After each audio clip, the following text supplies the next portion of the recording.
अस्तु। देखिए, आज हमारा जो अर्थ संग्रह ग्रंथ है, ये वस्तुतः देखा जाए तो मीमांसा दर्शन का ग्रंथ है।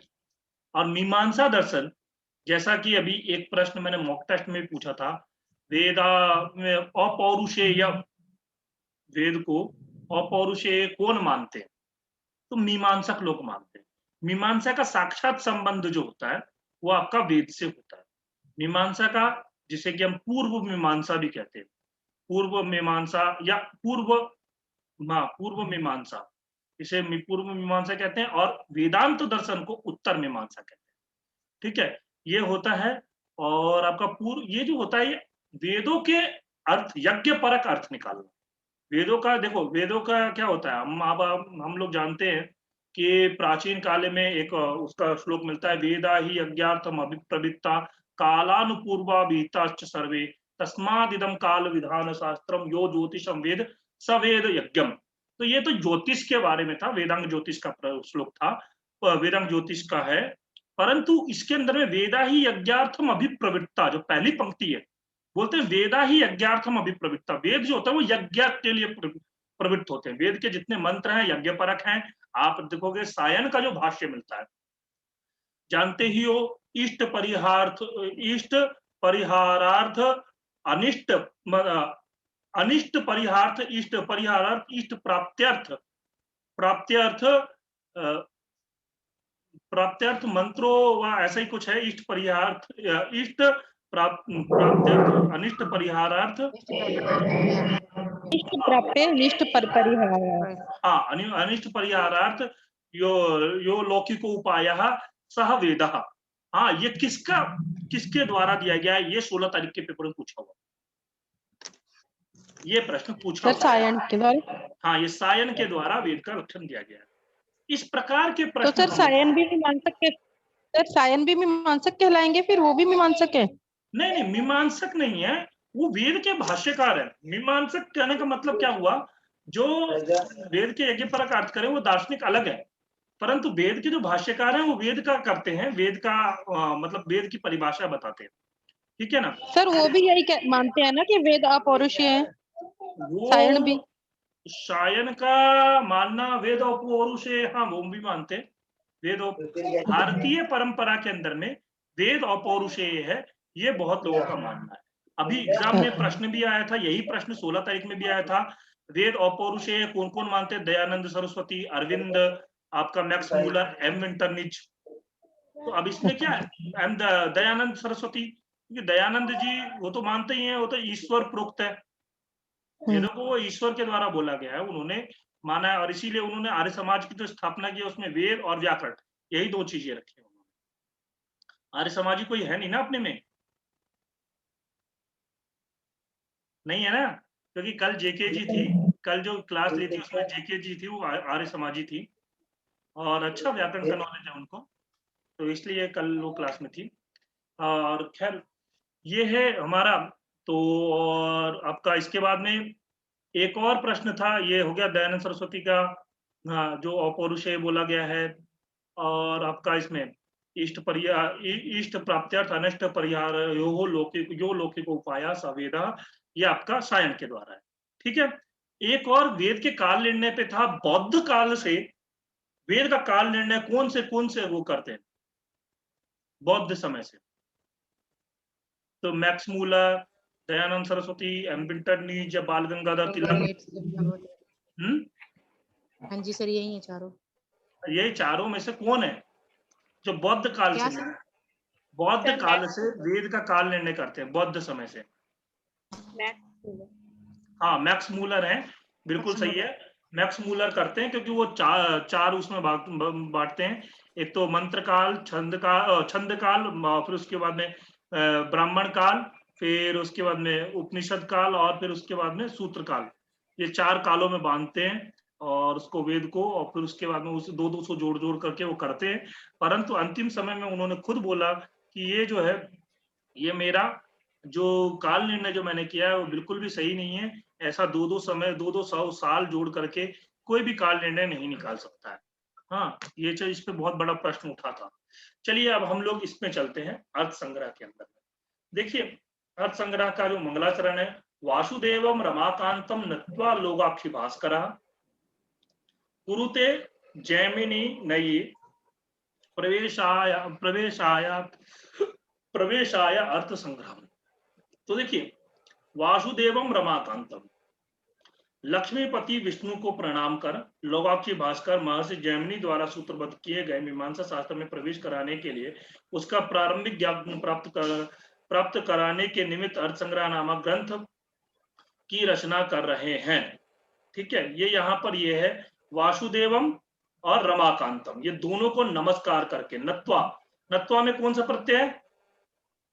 तत्वा प्रत्यय। ठीक है, बहुत बार पूछा जाता है, वैसे तो ये खैर सबको पता लग गया है। हाँ, इतना आसान सा प्रश्न है। हाँ, तो ये देखिए यहाँ पे है श्लोक, हम लोग अच्छे से देख सकते हैं पुस्तक के अंदर में। कुरुते जैमिनी नए प्रवेशाया अर्थ संग्राम, जैमिनी नए प्रवेशाया, जैमिनी के द्वारा कृत जो है उसमें प्रवेश के लिए हमने जो है लोगाक्षी भास्कर के द्वारा रचित, मतलब वो लोगाक्षी भास्कर कहते हैं कि मया कुरुते, मतलब अहम क्रिया, हाँ कुरुते मतलब कुरुते, कुर्वाते, कुर्वते। हाँ, कुरुते जो होता है वो आपका उभयपदी धातु है, तो इसलिए कुरुते भी प्रयोग होगा, करोति भी प्रयोग होगा। ठीक है, ये सारा इसमें है। और इसके बाद में फिर आगे आते हैं तत्र आरंभ सूत्रावतरणकम। यहाँ पे बोलते हैं अथ परम कारिण को भगवान जैमिनी धर्म विवेकाय द्वादश लक्षणीम परिणाय तत्रादो धर्म जिज्ञासां सूत्रयामासा अथातो धर्म जिज्ञासा इति। अथ अत्र अथ शब्दो वेदाध्ययन अनंतर्य वचनः।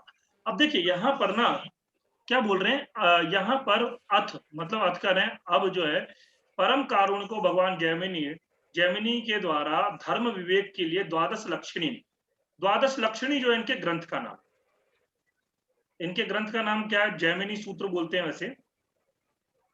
द्वादश लक्षणी, क्यों द्वादश लक्षणी इनको बोला जाता है इनके ग्रंथ को, कोई बता सकता है? सर उसमें 12 लक्षण बताए गए होंगे। 12 लक्षण बताए गए होंगे, बिल्कुल। अध्यायों के नाम है ना 12 गुरुजी वो। हाँ, बिल्कुल ही गलत आंसर है ये, क्योंकि हम कभी भी ऐसे अगर कर दे, ठीक है, बिल्कुल सही है कि 12 अध्याय है, तो इसीलिए उसका नाम द्वादश लक्षणी। ठीक है, 12 लक्षण नहीं बताए गए उसके अंदर में, और हम ऐसे कर सकते हैं, तुक्का लगाते हैं, पर यहाँ पर तुक्का नहीं लगाए तो ही सही है। ठीक है, हाँ, तो 12 अध्याय में उन्होंने जैमिनी सूत्र को लिखा, इसीलिए उसको द्वादश लक्षणी बोलते हैं। और उसमें धर्म जिज्ञासा करते हुए सूत्रयामासा मतलब सूत्र को जो उन्होंने लिखा, और वो सूत्र जो कौन सा था? अथातो धर्म जिज्ञासा। जैसे आप हमारे सब जगह पर देखोगे अथ योगानुशासनम, हाँ, सबसे पहला सूत्र उन्होंने डाला। अथातो ब्रह्म जिज्ञासा, ब्रह्म सूत्र के अंदर में है। उसके बाद में न्याय सूत्र में है, क्या है न्याय सूत्र का पहला सूत्र क्या है? अथातो नहीं, अथ, उसमें प्रमाण प्रमेय वो दिया हुआ है, उसमें षोडश पर उसका 16 उसका पदार्थों का नाम दिया हुआ है, परंतु उससे पहले भी एक सूत्र है, उसमें भी अथ शब्द जो है ना, लगभग देखोगे तो 6 दर्शन के सूत्र में अथ शब्द से प्रयोग, लगभग ऐसा है। अभी सूत्र मुझे स्मरण साक्षात नहीं आ रहे, पर जो जैसे आपका इसका देख सकते हो अथ शब्दानुशासनम, तो उसका है, महाभाष्य का है, पर अथ योगानुशासनम वहां मिलता है। अथा तो धर्म जिज्ञासा आपको यहाँ मिल गया, इसमें मीमांसा सूत्र में जैमिनी के द्वारा जो लिखा गया है। अथा तो ब्रह्म जिज्ञासा ब्रह्म सूत्र में मिल गया, जो कि बादरायण के द्वारा लिखा गया, बादरायण व्यास के द्वारा। तो इस प्रकार से अर्थ शब्द से लिया गया। अर्थ शब्द के बहुत सारे अर्थ होते हैं, और कभी एग्जाम में, जैसे नेट के एग्जाम में पूछा गया एक बार, अथा तो ब्रह्म जिज्ञासा अत्र अर्थ शब्द से को अर्थ था। हाँ, तो वैसे अथा तो धर्म जिज्ञासा, यहाँ पे अर्थ शब्द का अर्थ क्या है? वेदाध्ययन अनंतर्य वचन, वेद अध्ययन के अनंतर, वेद अध्ययन के बाद। तो अथा तो धर्म जिज्ञासा मतलब क्या है? अनंतर्य अर्थ मिल गया। किस अर्थ में? अनंतर्य। ठीक है, वेद के अर्थ शब्द के 3-4 अर्थ बताए गए हैं। हाँ, आरंभार्थे, हाँ, मंगलार्थे, हाँ, अधिकारार्थे, हाँ, अधिकारार्थे, अधिकारार्थे। हाँ, तो यहाँ पर जो है आनंतरीय अर्थ में लिया गया, ठीक है। अतः शब्दों ही वेदाध्ययनस्य दृष्टार्थत्वं ब्रूते। अतः जो शब्द लिया गया अतः, तो अतः शब्द इसलिए लिया गया है कि वेद अध्ययन के बाद में उसका दृष्टार्थ जो है उसको कहने के लिए उन्होंने अतः लिया गया। जैसे हम बोलते हैं ना, अब हमने वेद पढ़ लिया, अतः अब मैं जा रहा हूं मीमांसा पढ़ने। अतः वेद पढ़ने के बाद, तो क्या अनंतरीय अर्थ हो गया। और वेद पढ़ने के बाद में उसके अर्थ को करने के लिए मीमांसा पढ़ने के लिए जा रहा हूं, अतः तब लगाते हैं। जो चाहिए बोलते हैं कि मतलब मेरे को भूख लगी है अतः मैं खाना खाने जा रहा हूं, तो भूख लगी है इसलिए खाना खाने जा रहा हूं, तो वो चीज है। तो दृष्टार्थत्वम ब्रूते, उसका दृष्टार्थ कहते हैं। अब स्वाध्यायो अध्ययन विदो तद अध्ययन से कहते अध्यस्य ज्ञान रूप दृष्टार्थकत्वेन व्यवस्थापनात् अथा तथा च, ये सब बातें इतनी इंपॉर्टेंट नहीं है। हेतु धर्मार्था अतो धर्म विचारस्त आरंभनीय मिति, मतलब कैसा है, उन्होंने बोला वेद के अंदर में मुख्यतया क्या है, धर्म, तो इसीलिए उन्होंने धर्म से ही प्रारंभ किया। इस धर्म विचार शास्त्र का प्रारंभ करना चाहिए। अतः यहाँ शास्त्र आरंभ था तो धर्म जिज्ञासा सूत्र से हुआ है। अब यहाँ पर कहते हैं धर्म क्या है। सबसे पहला प्रश्न हो गया, चलो धर्म की जिज्ञासा करनी चाहिए, सबसे पहला ही प्रश्न आएगा, फिर धर्म क्या है। अथ को धर्म किम तस्य लक्षणम इति चेत, फिर उसका लक्षण क्या है, तो उच्चते यागादिरेव धर्म, यागादि ही जो है वो क्या है, धर्म है। यही प्रश्न मैंने मॉक टेस्ट में भी डाला हुआ था, ठीक है ना। और आपसे एग्जाम में यहाँ ये पूछा जा सकता है, वेद प्रतिपाद्या प्रयोजन वदर्थो धर्म, दो धर्म का लक्षण किया यहाँ पे। यागादि एवं धर्म, यागादि जो करते हैं वही धर्म है। दूसरा वेद प्रतिपाद्य प्रयोजनवद अर्थो धर्म, ठीक है, प्रयोजनवद अर्थो धर्म। अब देखिए यहाँ पे लक्षण जब कभी भी हम करते हैं, आपको पता होगा, मैंने 2-3 बार बताया है कि लक्षण करते समय में किसी का भी जब हमें लक्षण बताना है तो उसमें 3 दोषों का ध्यान रखना पड़ता है। किस किस दोषों का, कोई बता सकता है?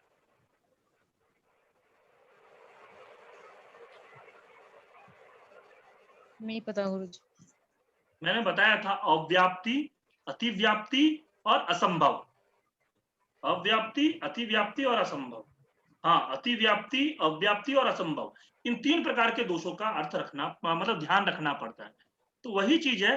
अब यहाँ पर क्या वेद प्रतिपाद्य प्रयोजनवत अर्थो धर्म, तो क्या से प्रयोजने अतिव्याप्ति वारणाय प्रयोजन वत लगाया।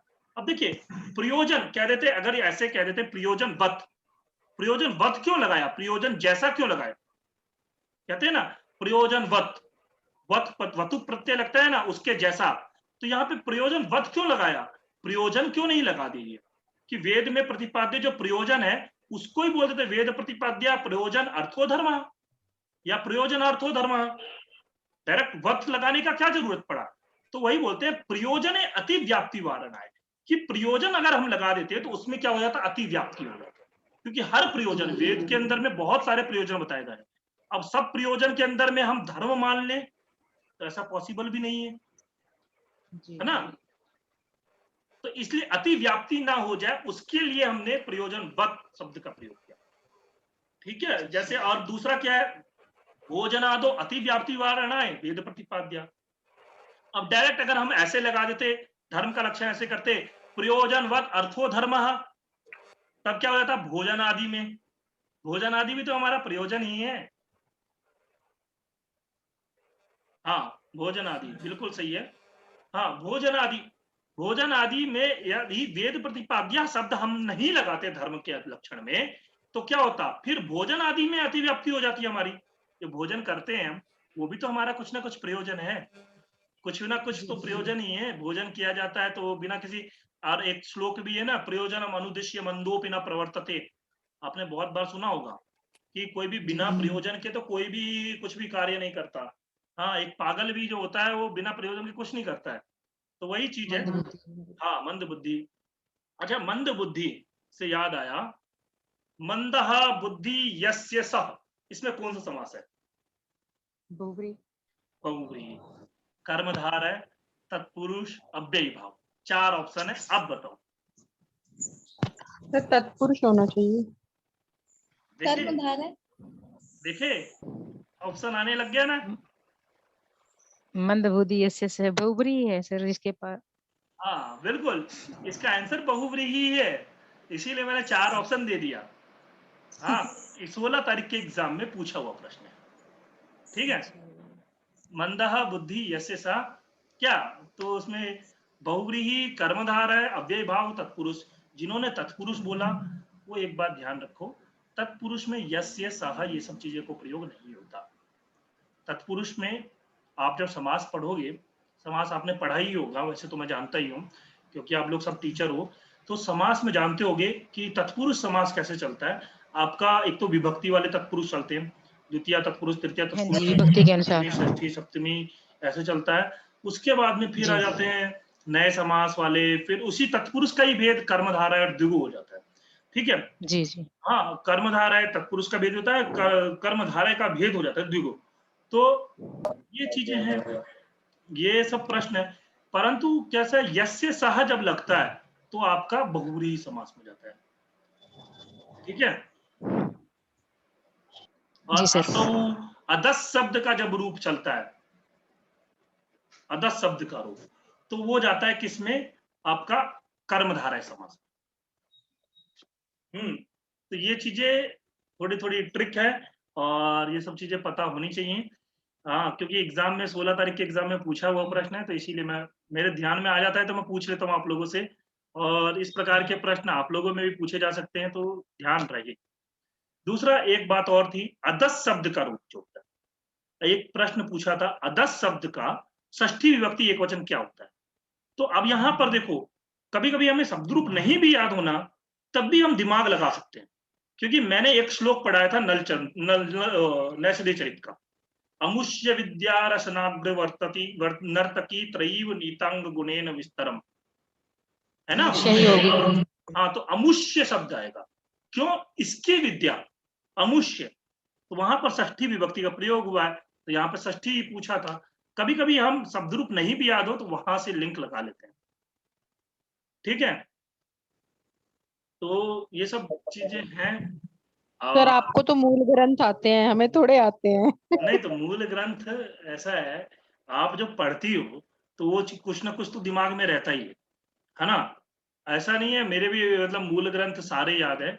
ये सब थोड़ा सा ऐसा मैं बोल सकता हूँ कि बचपन की है, बचपन में मेरे श्लोक याद करने का वो था, इच्छा थी, और मैं खूब श्लोक याद किया, खूब श्लोक अंताक्षरी प्रतियोगिता में भी गया हूँ, बहुत सारे प्राइज भी जीता है मैंने।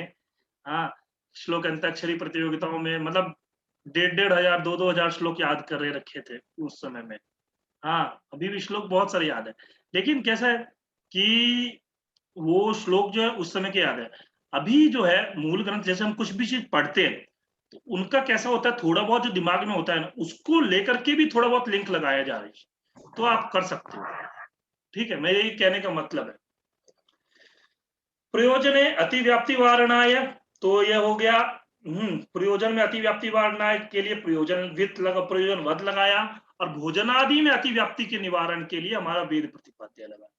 और जो बोला अनर्थ फलकत्वाद, फलकत्वाद अनर्थ भूते शेनादो अतिव्याप्त व्याप्ति वारणाय, हाँ ये लगाया अर्थ, जो प्रयोजनवद अर्थो धर्म, तो अर्थ शब्द क्यों प्रयोग लगाया, क्योंकि अनर्थ वाले शब्द, अनर्थ वाले चीजों भी फिर धर्म ना हो जाए ना, क्योंकि हम शेन याग वगैरह करते हैं।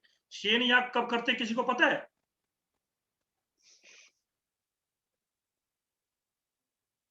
आपसे एग्जाम में पूछ लिया जाए शेन याग कब करते हैं, तो क्या कहोगे। सर छोड़ आएंगे क्वेश्चन। ऑप्शन देख के सोचेंगे। शत्रु को मारने के लिए करते हैं, शत्रु को मारने के लिए। कभी अगर मान लो कोई आपका शत्रु हो, उसको मारना हो, तो आप शेन याग करवा लो, शत्रु खत्म। तो अब इस प्रकार के जो याग है वो धर्म थोड़ा ना कहलाएंगे, तो वो तो अनर्थ के कार्य हुए ना। तो उसके लिए सेन आदि याग में भी अति व्याप्ति ना हो जाए, इसके लिए वो अर्थ शब्द का प्रयोग।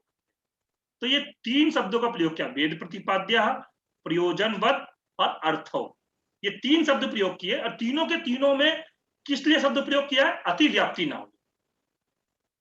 तो प्रयोजनवत से अतिव्याप्ति किसमें, आपका मतलब मान लो प्रयोजन बोलने से प्रयोजन अतिव्याप्ति हर जगह प्रयोजन हो जाता है, क्योंकि वेद में तो बहुत सारे प्रयोजन बताए गए, तो इसलिए प्रयोजनवत शब्द का प्रयोग किया। और वेद प्रतिपाद्य क्यों प्रयोग किया, क्योंकि भोजन आदि में अतिव्याप्ति ना हो जाए इसके लिए। और अर्थ क्यों प्रयोग किया, क्योंकि अनर्थ चीजों में ना प्रयोग हो। मतलब मान लो अगर कह दिया कि वेद प्रतिपाद्य प्रयोजनवत धर्म, तो सब लोग कहेंगे अच्छा वेद में तो सेन याग भी कहा है, चलो सेन याग कर लेते हैं। मेरा ये शत्रु है, पड़ोसी से लड़ाई हुई, अगले दिन सेन याग करवा लिया घर में, पड़ोसी खत्म। तो ऐसा सब लोग कर लेते, और वो भी धर्म का कार्य है। तो इस प्रकार के याग ना करें, इसके लिए ये धर्म का लक्षण में 3 शब्द लिए गए। ठीक है, तो आप सर फिर तो लड़ाई बड़ी जल्दी खत्म हो जाया करेगी। तो अब ये थोड़ा ना पड़ोसी को तो ये पड़ोसी थोड़ा खत्म ना हो जाएगी, कि आप ही सेन याग करवा सकते हो, वो पता चले आपसे बड़ा सेन याग करा दे, आपसे बड़ा पुरोहित ला करके करवा दे, तो सेन याग तो सब करा सकते हैं, धर्म है। तो ये सर फिर आपसे ये चीजें हो फिर जाएगी। आपसे पूछेंगे। हाँ, तो वो सब चीजें मत करो, ठीक है। हाथ जोड़ते इधर चले हम लोग, नहीं तो फिर पता चले शत्रु को मारने के लिए आप, और ये सब फिर क्या होता है, नरक का कार्य हो जाता है, नरक का जनक होता है ना। अगर हम करेंगे तो सेन को धर्म कहा गया है, पर वस्तुतः परंपरा व अनिष्ट नरक जनक है। ठीक है, फिर उसके बाद में वेदस्य धर्म प्रातिपदिकत्वम। अब देखिए जैमिनी ने जो वेद का अर्थ किया है, चोदना लक्षणों अर्थो धर्म। हाँ, ये क्या है, सूत्र तल लक्षणम विरोधा चूर्ण पदस्य विधि रूप वेदेक देश परत्वाद इति वाच्यम। तत्रापि चोदना शब्दस्य वेद मात्र परत्वाद वेदस्य सर्वत्र धर्म तात्पर्यत्वाद धर्म प्रातिपदिकत्वाद। ये इतना यहाँ पे कुछ कहा नहीं है। मतलब देखिए एक आता है धातु है च्युत प्रेरणे अर्थे, प्रेरणे प्रेरणा देने वाली जो चीज होती है, प्रेरणा देने वाला। हाँ, चोदना लक्षणों अर्थो धर्म, मतलब कि प्रेरणा जो देने वाले लक्षण होते हैं, उस प्रकार के जो लक्षण का अर्थ वाले होते हैं, उनको बोला जाता है धर्म। ठीक है, और ये इसका जो ये जो शब्द प्रयोग किया है, ये इसका वेद मात्र परत्वात्, वेद मात्र के लिए। हाँ, वेदस्य सर्वधर्म तात्पर्य, वेद का जो है सर्वधर्म के तात्पर्य, कि वेद ही सर्वधर्मों का तात्पर्य है। सच यागादि यजेत स्वर्ग कामा इत्यादि वाक्येन स्वर्गम उद्देश्य पुरुषम प्रतिविधीयते तथा ही यजेत। अब देखिए यहां से हमारा शुरू होता है, यजेत इत्यत्र अस्ति अंशद्वयम्, यजि धातु प्रत्ययश्च, प्रत्ययेपि अस्ति अंशद्वयम् आख्यातम लिंगत्वं च, तत्र आख्यातत्वं 10 लकाराणाम लिंगम च पुनर्लिंग मात्रे। अब देखिए यजेत स्वर्ग कामा, ये है यागादि, वो जो यागादि है उसमें बोला यजेत स्वर्ग कामा। अब यजेत स्वर्ग कामा जो आया वाक्य, इसमें यजेत जो शब्द है वो क्या है, स्वर्ग के लिए हमें यज्ञ करना चाहिए, याग करना चाहिए। अब यजेत के अंदर में 2 अंश है, एक तो यज धातु हो गई, यज धातु हो गई, दूसरा उसमें कोई ना कोई प्रत्यय लगा हुआ है, तभी तो यजेत बना है ना। तो वो प्रत्यय, धातु और प्रत्यय 2 चीजें हो गई, अंश 2 हो गए यजेत के अंदर में। और उस प्रत्ययों के अंदर में भी 2 अंश होते हैं, एक तो आख्यात अंश होता है, दूसरा लिंग अंश होता है। मतलब आख्यात का मतलब क्या होता है, आप पढ़ोगे निरुक्त, तो निरुक्त के अंदर रहता है नाम, आख्यात, उपसर्ग और निपात, 4 चीजें होती हैं। तो आख्यात जो होता है वो आपका कर्म क्रिया कहलाती है, क्रिया जो धातुओं के अंदर में लगती है ना, जैसे पठती, लिखती, खादती, हसती, तो वो क्रिया के प्रत्यय भी होते हैं, 2 प्रकार के होते हैं ना। तो अंश 2 अंश होते हैं प्रत्ययों के अंदर में, एक तो वो उसका क्या होता है क्रिया रूप बताता है, और दूसरा उसका लिंग बताता है, किस लिंग का है, पुल्लिंग है, स्त्रीलिंग है, नपुंसक लिंग में। ठीक है, तत्र आख्यातत्वम 10 लकारान साधारणम। तो आख्यात जो होता है वो क्रिया जो होती है 10 लकारों में होती है। 10 लकारों के बारे में आपको पता होगा, लट लिट लुट लिट लेट लोट लंग लिंग लुंग लिंग, है ना, ये 10 लकार है। इन 10 लकारों के अंदर पुनर्लिंगत्व, पुनर्लिंग, और लिंग के अंदर में वो 3 लिंग हो गए, पुल्लिंग, स्त्रीलिंग, नपुंसक लिंग। तो यजेत स्वर्ग कामा के अंदर में 2 अंश है, पहला यज धातु, दूसरा प्रत्यय, और प्रत्ययों के अंदर में भी 2 अंश है, आख्यात और लिंग। तो आख्यात से जो है आपका 10 लकार का वर्णन होता है और आपका लिंग से तीनों लिंगों का। समझ में आया ये बात? जी। अब आते उभाभ्याम अपि अंशाभ्याम भावना इत्युच्यते। अब ये दोनों अंशों को भावना कहा जाता है। अब भावना क्या होता है, ये लक्षण आप लोग याद रखो। भावना नाम भवितुर भवनानुकूलो व्यावयुतुर व्यापार विशेषो भावना। हाँ, कहते हैं भवितुर भवनानुकूलो। भवितुर भवनानुकूलो मतलब क्या है, जो उत्पन्न होने वाला है। ये देखिए यहाँ अर्थ दिया, उत्पन्न होने वाले का भावनानुकूल, उत्पत्ति जनक जो भावयुतु प्रयोजक का जो व्यापार विशेष है। मतलब मान लीजिए, देखिए मैं कुछ कर रहा हूं, मान लीजिए मैं कुछ साइंटिस्ट हूं, हाँ मैंने एक पेन बनाया, ऐसा पेन बना रहा हूं कि जो मैं बोलूंगा आज क्लास नहीं होगी, वो पेन लिख दे। ये मैं पेन बना रहा हूं, मैं एक साइंटिस्ट हूं। तो मैं क्या कर रहा हूं, देखिए ये एक तो मैं क्या हुआ, मैं भावयुतु हुआ, यानी कि मैं करने वाला हुआ, प्रयोजक हूं मैं, ठीक है। और क्या होगा आपका, भवितु हो मतलब जो होने वाला है, तो वो क्या है आपका, जो पेन बनने वाला है। और जो भवन अनुकूल, उसके लिए जो मैं कार्य कर रहा हूं, वो क्या हो गया आपका, जो भवनानुकूल हुआ। भवितु भवनानुकूलो भावयुतुर, जो भावन करने वाला जो है, उसका जो व्यापार विशेष है, जो भी व्यापार वो कर रहा है, हाँ उसको बोलते हैं आपको क्या, भावना। समझ में आई बात? जो भवितु होने वाला है, हाँ जो भी उत्पन्न होने वाला है, हाँ। और आपका भावयुतुर, भावयुतुर कौन, जो करने वाला है यानी कि मैं। और जो भवनानुकूल, जो उसको बनाने के लिए जो भी चीज की जाती है, वो भवनानुकूल। अब मान लो मैं ऐसे पेन बनाने के लिए मैं घर में बैठ करके पेन बनाऊंगा तो बन पाएगा क्या? नहीं बन पाएगा। मुझे कहीं जाना होगा, किसी लैब में घुसूंगा, वो रोबोट फिल्म की तरह जो रजनीकांत घुस जाता है तो कितने सालों बाद निकलता है, मैं भी ऐसे पेन बनाने के लिए कितने सालों बाद निकलूंगा। तो वहां पर जो मैं व्यापार विशेष करूंगा, वही कहलाएगी भावना। ठीक है, मैं वैसे चिट्टी बाबू नहीं बनाने वाला हूं, मैं एक पेन ही बनाऊंगा। सात द्विधा, शाब्दी भावना और आर्थी भावना, वो दो प्रकार की होती है, शाब्दी भावना और आर्थी भावना। ठीक है। अब देखिए एग्जाम के अंदर में डायरेक्ट यहां से आपको लक्षण देकर के, ये किसका लक्षण है, पुरुष प्रवृत्ति अनुकूल भावयुतुर व्यापार विशेषो नाम शाब्दी भावना। यानी कि इसमें पुरुष प्रवृत्ति का मतलब क्या है, जो पुरुष है, हाँ उसकी जो प्रवृत्ति, जैसे मैं हूं, मेरी जो प्रवृत्ति हो रही है उसके अनुकूल जो भावयुतुर, यानी कि जैसे आप देखिए मान लीजिए मैं जो भी कार्य कर रहा हूं, मेरे द्वारा जो भी कार्य किया जा रहा है, वो क्या कहला रहा है, शाब्दी भाव। सा लिंगांशेन उच्यते, इसी को लिंगांश बोलते हैं। शाब्दी भावना को ही क्या बोलते हैं हम, लिंगांश।